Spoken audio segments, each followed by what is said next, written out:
10 محرم الحرام کو فقہ جعفریہ سے جو لوگ تعلق رکھتے ہیں وہ مجالس کرتے ہیں، جلوس ہوتا ہے، تو سر کربلا کے بعد امام زین العابدین نے کربلا کا واقعہ اپنی آنکھوں سے دیکھا، اپنی آنکھوں سے یہ تمام منظر دیکھا، تو 40 سالہ ان کی زندگی ہے، تو 40 سالہ زندگی میں انہوں نے کبھی جلوس، ماتم یا کوئی اس طرح کا کچھ کیا تھا؟ واقعہ کربلا کوئی قصہ نہیں ہے، کوئی کہانی نہیں ہے، بچپن سے میرے آقا دو جہاں نے پالا ہے حسین ابن علی کو کربلا کے لیے۔ کہ امام حسین علیہ السلام کو ایک مسلک کے ساتھ جوڑا جاتا ہے، دوسرے مسالک کے جو علماء اکرام ہیں وہ کہتے ہیں کہ فقہ جعفریہ چونکہ ہر سال 10 محرم الحرام کو آپ کی مجالس، جلوس اور یہ تمام سلسلہ ہوتا ہے، تو ایک مسلک کے ساتھ جوڑا جاتا ہے، وجہ کیا ہے؟ گرو نانک نے بھی کہا تھا کہ حسین صرف مسلمانوں کے نبی کا بیٹا نہیں ہے، وہ ضمیر والوں کا امام ہے، وہ انسانیت کا امام ہے۔ امام علی مقام امام حسین علیہ السلام نے یزید کے ساتھ جو ان کے اختلافات تھے، وجہ کیا تھی؟ کریکٹر کی وجہ تھی، حق کی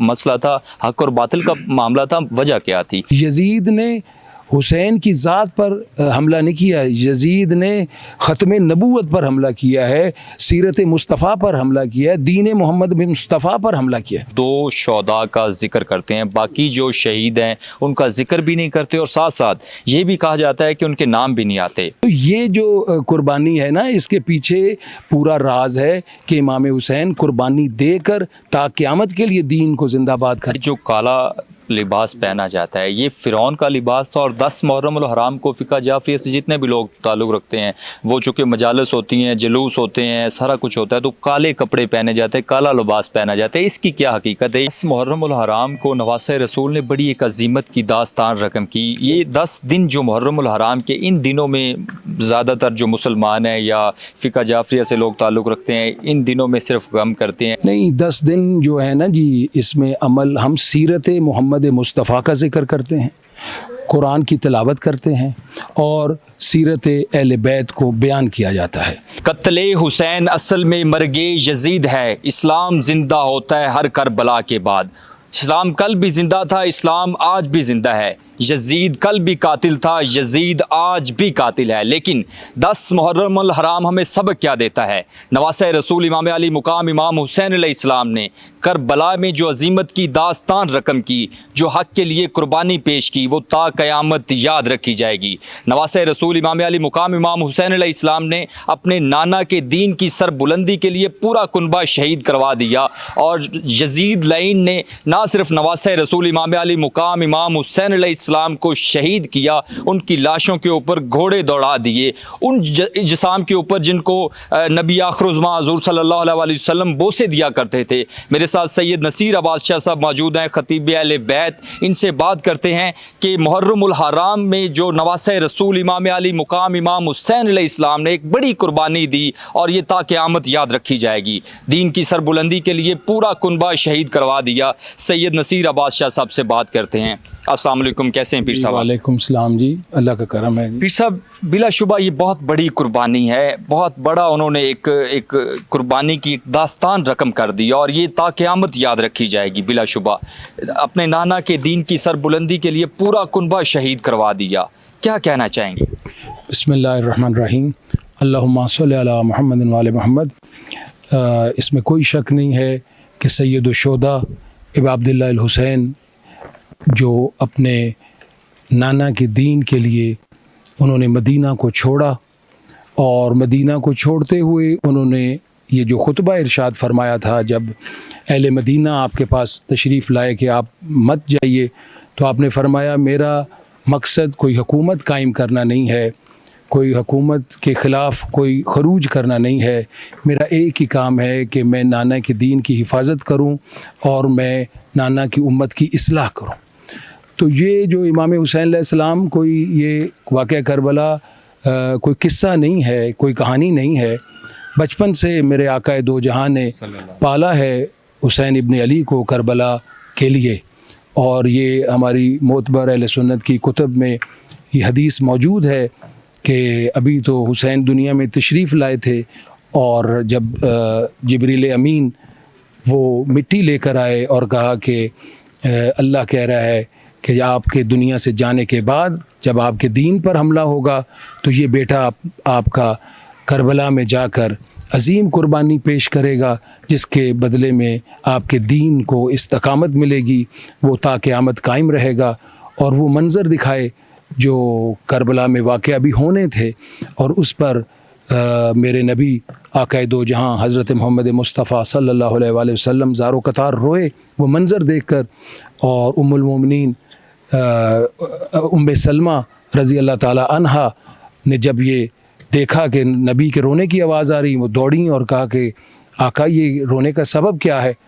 تو میرے آقا نے فرمایا کہ ام سلمہ میں تمہیں بشارت دیتا ہوں کہ 61 ہجری میں جب میرا یہ حسین میرے دین کی بقا کی خاطر اسے بچانے کے لیے یہ مدینہ چھوڑے گا تو تم اس وقت تک زندہ ہوگی اور کوئی شاید زندہ نہ ہو، تو یاد رکھنا جب یہ مٹی خون بن جائے تو سمجھنا ہمارا حسین مارا گیا۔ اچھا پیر صاحب یہ بتائیے گا کہ امام حسین علیہ السلام کو ایک مسلک کے ساتھ جوڑا جاتا ہے، دوسرے مسالک کے جو علماء اکرام ہیں وہ کہتے ہیں کہ فقہ جعفریہ چونکہ ہر سال 10 محرم الحرام کو آپ کی مجالس جلوس اور یہ تمام سلسلہ ہوتا ہے، تو ایک مسلک کے ساتھ جوڑا جاتا ہے، وجہ کیا ہے؟ کیا کہنا چاہیں؟ میں یہ کہنا چاہتا ہوں کہ حسین ابن علی کسی مسلک سے تعلق نہیں رکھتے بلکہ کسی مذہب سے بھی تعلق نہیں رکھتے۔ حسین نے وہ سبق دیا ہے جو انسانیت کی بقا کے لیے ہے، اور آج آپ اگر کراچی میں، ننکانہ صاحب میں اور مختلف ہندوستان میں، پاکستان کے سندھ کے علاقوں میں، خیر پور، سکھر دیکھیں تو آپ کو صرف مسلمان خراج عقیدت پیش کرتے امام عالی مقام کو نظر نہیں آتے، بلکہ سکھ کمیونٹی والے، ہندو کمیونٹی والے عزاداری امام حسین منا رہے ہیں، سبیلیں لگا رہے ہیں، انٹرنیٹ پر ان کی فوٹیج موجود ہیں۔ آپ جاپان میں دیکھیے جاپانی سبیلیں لگا رہے ہیں، اور وہ لندن میں دیکھیے انگریز پانی تقسیم کر رہے ہیں، کہ اس عظیم قربانی کو یاد کرنے کے لیے کہ جس کا گرو نانک نے بھی کہا تھا کہ حسین صرف مسلمانوں کے نبی کا بیٹا نہیں ہے، وہ ضمیر والوں کا امام ہے، وہ انسانیت کا امام ہے، اس نے رشتوں کی پہچان کروائی۔ اگر حسین نہ ہوتے تو شاید آج جو رشتوں کی عزت اور پہچان اور تکریم ہے وہ بھی ہمارے درمیان نہ ہوتی۔ پھر صاحب یہ بتائیے گا امام علی مقام امام حسین علیہ السلام نے یزید کے ساتھ جو ان کے اختلافات تھے، وجہ کیا تھی؟ کریکٹر کی وجہ تھی؟ حق کی مسئلہ تھا؟ حق اور باطل کا معاملہ تھا؟ وجہ کیا تھی؟ کیوں نہیں بیعت کی؟ معاملہ کیا تھا؟ بے شک ہی آپ نے بالکل بہت اچھا سوال کیا ہے۔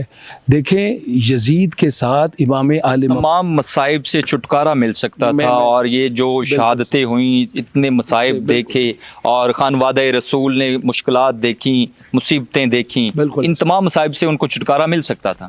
بے شک اگر حسین چاہتے تو جیسے اصحاب رسول عبادت میں مشغول رہے اور مکہ میں حج بھی کرتے رہے، عمرے بھی کرتے رہے، نمازیں بھی پڑھتے رہے، روزے بھی رکھتے رہے، اگر حسین چاہتے تو وہ بھی کسی دنیا کے کسی کونے میں جا کر اپنی عبادت کر سکتے تھے، اپنی جو ہے روزے رکھ سکتے تھے، حج کر سکتے تھے۔ لیکن یہ بات سمجھنے کی ضرورت ہے کہ یزید نے امام حسین کی ذات پر حملہ نہیں کیا۔ مسلمانوں کو یا تاریخ، تھوڑا سا نوجوانوں کو میں دعوت فکر دوں گا کہ وہ تاریخ کے اوراق کو پلٹیں اور دیکھیں، بجائے کسی پروپیگنڈے کا شکار ہونے کے لیے۔ آج تو آپ کے پاس اتنے فورم موجود ہیں، میڈیا موجود ہے، گوگل موجود ہے، آپ خود ریسرچ کر سکتے ہیں جو انٹرنیٹ سے منسلک ہیں، اور آج تو گاؤں گاؤں میں یہ سہولت موجود ہے کہ یزید نے حسین کی ذات پر حملہ نہیں کیا، یزید نے ختم نبوت پر حملہ کیا ہے، سیرت مصطفیٰ پر حملہ کیا ہے، دین محمد بن مصطفیٰ پر حملہ کیا ہے۔ ممبر پر بیٹھ کے شراب پینا اور بندروں سے کھیلنا، اور اس نے کہا کہ میں نے کسی فرشتے کو میں نہیں مانتا، اور اصحاب رسول سے اس نے کہا کہ کیا آپ نے کسی فرشتے کو دیکھا ہے؟ یہ تو بنو ہاشم نے ڈھونگ رچایا تھا یہ اقتدار لینے کی، میں نہیں مانتا، میں تو اپنے باپ دادا والا دین۔ یہ شام میں بیٹھ کے اس نے اعلان کیا، اور جب مدینہ میں بیٹھے ہوئے نواسہ رسول نے، وارث رسول نے، وارث قرآن نے، وارث دین نے جب یہ سنا اور کہا کہ میرے ہوتے ہوئے تو میرے نانے کے دین میں تبدیلی کرے گا، مجھے تو میرا نانا سب کچھ بتا گئے، میں تو آیا ہی دنیا میں اس لیے ہوں، میں سب کچھ قربان کر لوں گا اپنے نانے کے دین میں کو بچا آپ سے پوچھنا چاہوں گا، چونکہ 10 محرم الحرام کو فقہ جعفریہ سے جو لوگ تعلق رکھتے ہیں وہ مجالس کرتے ہیں، جلوس ہوتا ہے، تو سر کربلا کے بعد امام زین العابدین نے کربلا کا واقعہ اپنی آنکھوں سے دیکھا، اپنی آنکھوں سے یہ تمام منظر دیکھا، تو 40 سالہ ان کی زندگی ہے، تو 40 سالہ زندگی میں انہوں نے کبھی جلوس، ماتم یا کوئی اس طرح کا کچھ کیا تھا؟ دیکھیں، یہ عزاداری حسین جو ہے یہ ہمیں ہمارے ائمہ طاہرین کی سیرت سے ملی ہے۔ امام زین العابدین نے غم منایا ہے، یہ آپ کو کس نے کہا ہے کہ انہوں نے غم نہیں منایا؟ آپ نے تاریخ پڑھی ہے؟ وہ تو بازار میں جب چلتے تھے اور جب چلتے ہوئے کسی عورت کے سر پر چادر دیکھتے تھے تو وہ اس وقت گریا کرتے تھے کہ ہائے میری پھپھیوں کی چادریں لوٹ لی گئیں۔ اور یہ تاریخ نے لکھا ہے کہ جب بازار میں وہ جاتے تھے اور کوئی کسائی گوسفند بکرا ذبح کرنا ہوتا تھا تو وہ چھپا لیتا تھا۔ ایک دفعہ ایک کسائی کو پتہ نہیں لگا، اس کی پشت تھی، وہ بکرا ذبح کر رہا تھا، تو میرے آقا زین العابدین کی نگاہ پڑی اور اسی وقت گر گئے، غم سے نڈھال ہو گئے۔ تو وہ دوڑا، کسائی کو پتہ، انہوں نے کہا آقا مجھے پتہ نہیں چلا۔ تو میرے مولا نے فرمایا کہ نہیں تو شرعی کام کر رہا ہے، تو دین مصطفیٰ میں یہ حلال ہے، بس مجھے یہ بتا دے کیا اسے ذبح کرنے سے پہلے پانی پلایا تھا؟ اس نے کہا جی میں آپ کے نانا کا کلمہ پڑھتا ہوں، میں نے تو بالکل اسے پانی پلایا تھا، میں شریعت سے واقف ہوں۔ تو اس وقت آقا امام زین العابدین نے کربلا کی طرف منہ کیا اور کہا کہ ہائے میرا باپ سے بھوکا اور پیاسا ذبح کر دیا گیا۔ وہ گلیوں میں روتے تھے۔ یہ آپ کو کس نے کہہ دیا کہ انہوں نے عزاداری نہیں کی؟ آپ یہ پروپوگنڈا ہے۔ سر انفارمیٹیو کوسچن ہے جو کہ میں چاہ رہا ہوں کہ آڈینس بھی سن سکے تاکہ لوگوں کو بالکل عزاداری انہوں نے گلیوں میں کی ہے، بازاروں میں کی، اور اتنا روتے تھے کہ ایک صحابی نے آ کر اب وضو کا پانی آگے رکھ کر بیٹھے تھے اور روئے جا رہے تھے، پانی دیکھتے تھے، روتے تھے۔ وہ ایک صحابی منہال ان کا نام ہے، وہ آئے اور کہا کہ آقا آپ کب تک روئیں گے؟ کہ تو نے کوئی دیکھا ہے میرے بابا کو پانی رکھ کے کہ میرے چھوٹے چھوٹے میری بہنیں، میرے بھائی، میرے بچے العطش کی جب آوازیں بلند کرتی تھی ہم اسے ایک گھونٹ پانی نہ دے سکے، اور وہ پیاسے ذبح ہو گئے، کوئی تیر کھا لیا، روتے تھے۔ اور انہوں نے کہا کہ آقا آپ تو شہادت تو آپ کا رتبہ ہے، آپ نبی زادے ہیں، یہ تو ایک بڑا مقام ہے، اس پر تو آپ کو فخر کرنا چاہیے، یہ تو آپ کا منصب ہے۔ تو میرے آقا نے سر پر ماتم کیا اور کہا تو نے انصاف نہیں کیا۔ کہ مولا کیسے؟ کہ شہادت تو ہمارا منصب ہے، ہمارا رتبہ ہے، وہ تو ہمارا ورثہ ہے، کیا ہماری پھوپھیوں کا اور بہنوں کا چادریں چھین لینا بھی ہمارا ورثہ ہے؟ انہیں قید کرنا بھی ہمارا ورثہ ہے؟ کچھ تو خیال کرو یار۔ کیا میں صرف شہادت کو نہیں روتا، جو اس کے بعد ہم پر ظلم ڈھائے گئے ہیں میں اس پر روتا ہوں کہ ہمارے سامنے میرے بابا کے سر کو نوکے نیزہ پر بلند کیا گیا، لیکن پھر بھی میرے آقا نے لوگوں کو بتایا میں باغی نہیں ہوں، قرآن کی تلاوت کر کے دھڑ وہ کربلا کی گرم ریت پر تھا اور بے گور و کفن تھا، اور سر شام اور کوفہ کے بازاروں میں تلاوت قرآن کر رہا تھا۔ یہ ہے امام سر حسین۔ یہ بتائیے گا، شبیہ ذوالجناح کہا جاتا ہے کہ جب آپ نظر نیاز ہوتی ہے تو زائرین جو آتے ہیں ان کو شبیہ ذوالجناح جو ہے نا، وہ جو نیاز ہوتی ہے وہ پہلے ان کو کھلائی جاتی ہے شبیہ ذوالجناح کو، بعد میں جو زائرین آتے ہیں ان کو کھلائی جاتی ہے۔ اس طرح کی باتیں سامنے آتی ہیں، دوسرے جو مسالک کے لوگ ہیں، علماء اکرام ہیں، وہ تنقید کرتے ہیں، اس طرح کی چیزیں سامنے آ رہی ہوتی ہیں۔ دیکھیں جی، جو مخالف ہے نا وہ میرا خیال ہے عقل سے بالکل پیدل ہیں، وہ بالکل اول فول باتیں کر رہے ہیں۔ ہم پکاتے ہیں بریانی، ہم پکاتے ہیں حلیم، آپ کسی جانور کے سامنے حلیم اور بریانی رکھیں، اگر وہ کھا لے گا تو پھر آپ سچے، اگر نہیں کھائے گا تو پھر ہم سچے۔ کوئی جانور کو چارہ کھاتا ہے، وہ کوئی دانہ کھاتا ہے، تو وہ پکا ہوا سالن کبھی کسی گھوڑے نے کھایا ہے یا کوئی کھلایا ہے کسی نے یا کھاتا ہے؟ یہ عقل سے ہی بعید باتیں ہیں کہ ہم حلیم پکاتے ہیں۔ اب حلیم آپ کسی جانور کے آگے رکھیں تو وہ کھائے گا؟ بالکل یہ ممکن نہیں ہے۔ اچھا سر، ایک چیز اور بھی سامنے آتی ہے کہ شبیہ ذوالجناح جب تیار کیا جاتا ہے تو ان کو اس کو جو ہے نا انجیکشن لگائے جاتے ہیں، میڈیسن دی جاتی ہیں، تب جا کے جب جلوس نکلتا ہے تو بالکل وہ جو ہے نا وہ کوئی بھاگتا نہیں ہے۔ دیکھیں، یہ تو ہم سمجھتے ہیں کہ یہ معجزہ ہے کہ نبی مکرم حضرت محمد مصطفیٰ صلی اللہ علیہ وآلہ وسلم جس ناکے پر بیٹھتے تھے، وہ ناکے میں بھی اتنا علم تھا کہ جب مدینہ میرے آقا تشریف لے گئے اور سب انصار نے کہا کہ ہمارے گھر آئیے، ہمارے گھر، تو جب شور اٹھا تو میرے آقا نے، یہ تاریخ کی کتابوں میں، سیرت کی کتابوں میں، کورس کی کتابوں میں موجود ہے، تو دل رکھنے کے لیے اپنے ناکا اونٹنی کی اپنی لگام کو پھینک دیا اور کہا کہ جہاں یہ میری اونٹنی رک جائے گی وہیں میں قیام کروں گا۔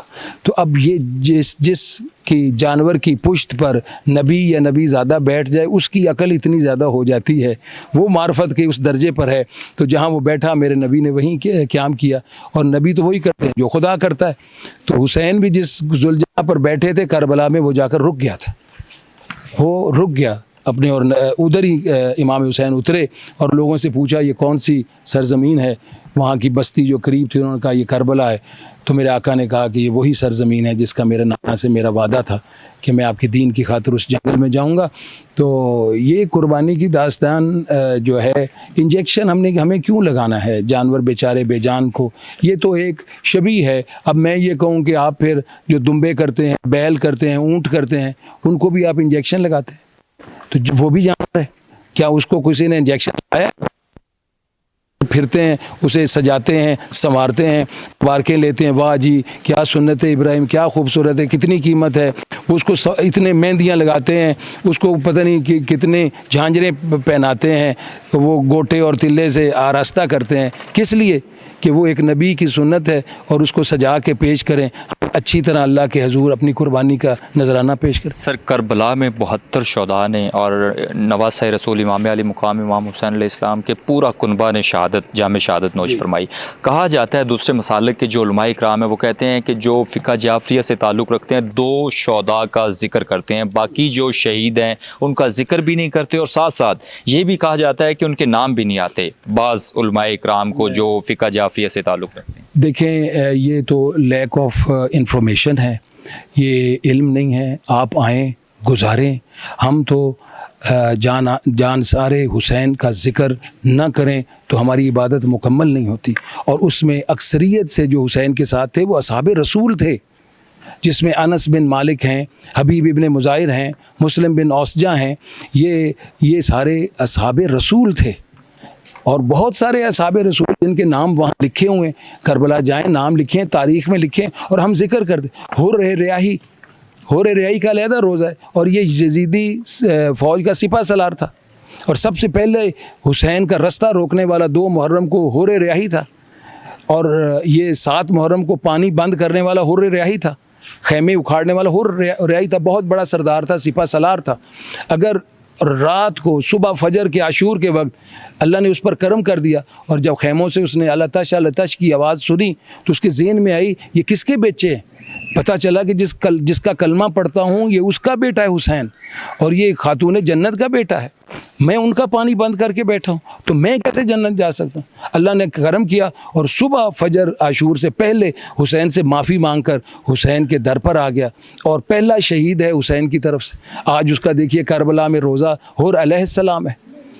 تو یہ جو ہے نا جی، ہمارے پروپوگنڈا کیا جاتا ہے، ہم اون و محمد جو حسین کے بھانجے ہیں ابراہیم اور مسالک میں ڈیوائیڈ کر دیا گیا، مسالک یہ ہے۔ اس کے بعد قاسم ہے، امام حسن کے یتیم ہے، امام حسن کے 4 بیٹے شہید ہوئے، ابو الفضل العباس کے 3 اور بھائی شہید ہوئے، ان کے نام موجود ہیں۔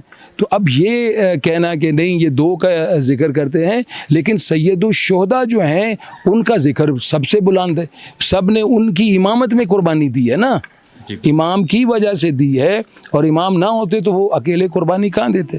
تو سید الشہداء نے ان کو ایسا درس دیا کہ بچہ صبح قربانی کے لیے آمادہ تھا کہ چچا مجھے پہلے اجازت دیجیے، ماموں مجھے پہلے اجازت دیجیے۔ یہ ٹریننگ کی ہے امام حسین نے، جہاد کا وہ شوق اور جذبہ پیدا کیا ہے، علم دیا ہے انہیں کہ ہمیں دین اسلام کو بچانا ہے اور ہمیں اپنی جانوں کی پرواہ نہیں کرنی ہے۔ تو اس شوق شہادت میں اصحاب بوڑھے 95 سال کے انس بن مالک تھے، صحابی رسول، کمر جھکی ہوئی تھی، یہ آبروئیں لٹکی ہوئی تھیں، نظر نہیں آتا تھا، پھر بھی شوق کا اتنا جذبہ تھا، سب کہتے تھے کہ مجھے پہلے جانے دیجئے۔ زہیر ابن کین ہے، مسلم بن اوسجہ 85 سال کے ہیں, حبیب ابن مظاہر 70-75 سال کے. یہ شوق ہے. اور بچے 3 سال کا, 4 سال کا, ایون 6 ماہ کا علی اصغر. تو یہ جو قربانی ہے نا, اس کے پیچھے پورا راز ہے کہ امام حسین قربانی دے کر تا قیامت کے لیے دین کو زندہ باد کرنا. اچھا سر, کہا جاتا ہے کہ جو کالا لباس پہنا جاتا ہے یہ فرعون کا لباس تھا, اور 10 محرم الحرام کو فقہ جعفریہ سے جتنے بھی لوگ تعلق رکھتے ہیں وہ چونکہ مجالس ہوتی ہیں, جلوس ہوتے ہیں, سارا کچھ ہوتا ہے, تو کالے کپڑے پہنے جاتے ہیں, کالا لباس پہنا جاتا ہے. اس کی کیا حقیقت ہے, یہ بھی ذرا بتائیں. دیکھیں, کالا جو لباس ہے, رنگ ہے نا, یہ غم کی علامت ہے. جب غم آپ پر طاری ہو تو کالا لباس پہنا جاتا ہے. فرعون تو روٹی بھی کھاتا تھا, فرعون تو سانس بھی لیتا تھا, اور کالے کپڑے کی, کالے رنگ کی تعظیم کریں, کیونکہ غلاف کعبہ کالا ہے, رسول اللہ کی کملی کالی ہے, رسول اللہ کا امامہ کالا تھا. تو یہ کس نے کہہ دیا؟ آپ صرف شیعوں کی دشمنی میں کہاں تک جائیں گے؟ پھر غلاف کو چینج کیجئے. قرآن میں جو ورقے لکھے جاتے ہیں کالے قلم سے, کالی سیاہی سے, پھر اسے تبدیل کیجئے, کوئی اور رنگ لے جائیے اگر آپ کو کالا پسند نہیں ہے تو. کالا ایک غم کی نشانی, علم کی نشانی ہے. ہم لوگوں کو بتانا چاہتے ہیں کہ ہم غم میں ہیں, تو اس کے لیے ایک اپنے آپ کو آمادہ کیا جاتا ہے. اور جب جمعے کے لیے میرے آقا اور عیدین کے لیے کہا کہ سفید لباس پہنو, یہ خوشی کی علامت ہے, اور اس کو غم میں تبدیل کرنے کے لیے ہم کالا پہنتے ہیں, اور کوئی کالے کی ایسا نہیں ہے. سر, 10 محرم الحرام کو نواسۂ رسول نے بڑی ایک عظیمت کی داستان رقم کی. یہ 10 دن جو محرم الحرام کے, ان دنوں میں زیادہ تر جو مسلمان ہیں یا فقہ جعفریہ سے لوگ تعلق رکھتے ہیں, ان دنوں میں صرف غم کرتے ہیں, یا جو امام حسین علیہ السلام نے تعلیمات دی, اپنی سنت کو امت محمدیہ کے لیے بطور نمونہ چھوڑا. سر, اس کے اوپر عمل درآمد کتنا ہو رہا ہے, اور کیا ہم ان تعلیمات سے پیچھے ہٹ گئے ہیں بطور مسلمان, یا کتنا عمل کر رہے ہیں؟ ہم تو صرف یہ 10 دن گزارتے ہیں, اس کے بعد پھر ہماری روٹین وائز ویسی زندگی ہوتی ہے.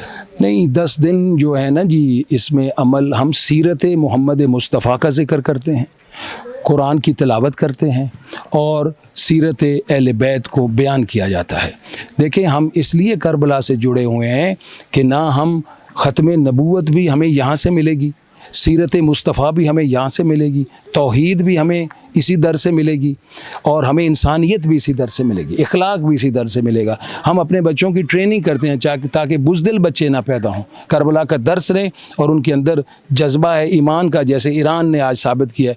پاکستان اور ایران نے اپنے 2 دشمنوں کے دانت کھٹے کیے ہیں ایمانی جذبے کے ساتھ. حالانکہ طاقت میں وہ بڑے تھے, اسلحے میں بڑے تھے, ٹیکنالوجی میں بڑے تھے, لیکن یہ اللہ کا کرم ہے کہ ادھر انڈیا اور اسرائیل کا گٹھ جوڑ تھا, ادھر یہ 2 ہمسائے, ایک سنی ہے اسٹیٹ, ایک شیعہ اسٹیٹ ہے. سنی اسٹیٹ پاکستان نے بھی ثابت کیا کہ اپنے سے بڑی طاقت بھی ہو لیکن ایمان کا جذبہ ہو تو اللہ مدد کرتا ہے, اور ایران شیعہ اسٹیٹ نے بھی ثابت کیا کہ جب اسلام پر حملہ ہو تو پھر اپنی جانوں کی پرواہ نہیں کرتے. یہ درس کربلا ہے کہ دین کو بچانے کے لیے بچے قربان کرنے پڑے, اپنے آپ کو قربان کرنا پڑے, بھوک پیاس برداشت کرنے پڑے, اولاد اور مستورات قید ہو جائیں, سب کچھ قربان کر دو.